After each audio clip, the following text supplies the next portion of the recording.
Filipino Breakfast Part 3.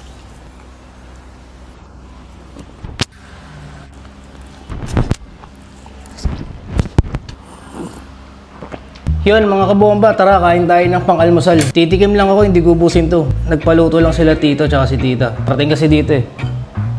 Tikim-tikim lang pag mga ganito. Tapos meron akong Hungarian sausage tsaka pork longganisa from Nadia's Peak. Dito ako bumibili ng frozen food pagka kasi malapit lang sa amin. Oh. Para sa mga taga Mandaluyong ha, Nadia's Peak. Kamain ko na nga. Uy, quality to mga kabomba. Basta Nadia's Peak. Tsaka longganisa. Tig-iisa lang.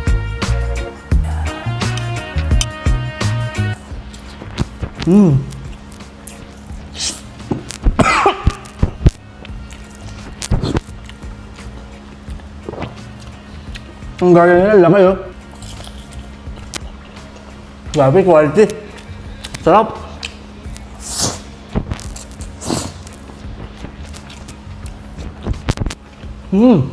Sarap lang ganisa nila mga kabomba. Napakasulit.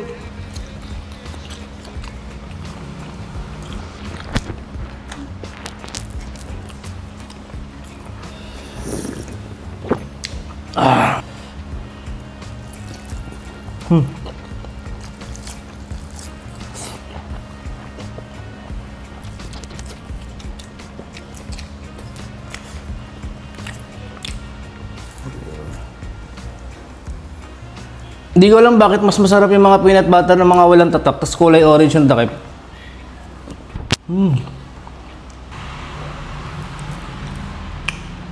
Tapos may reno pa oh.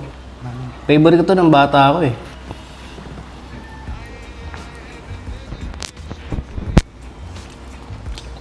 Grabe, sarap. Tapos sige po kape.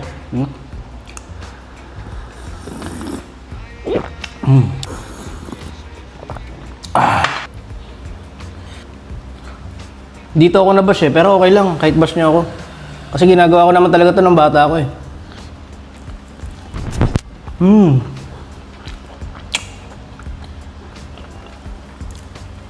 Grabe, napaka-solid.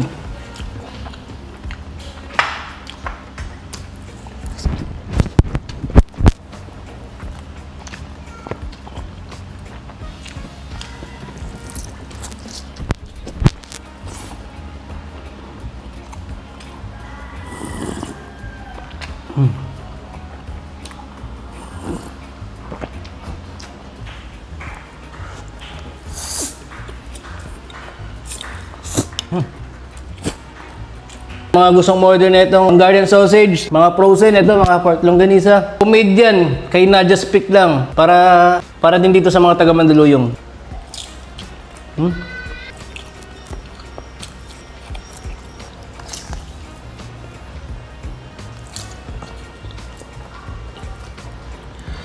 Yeah.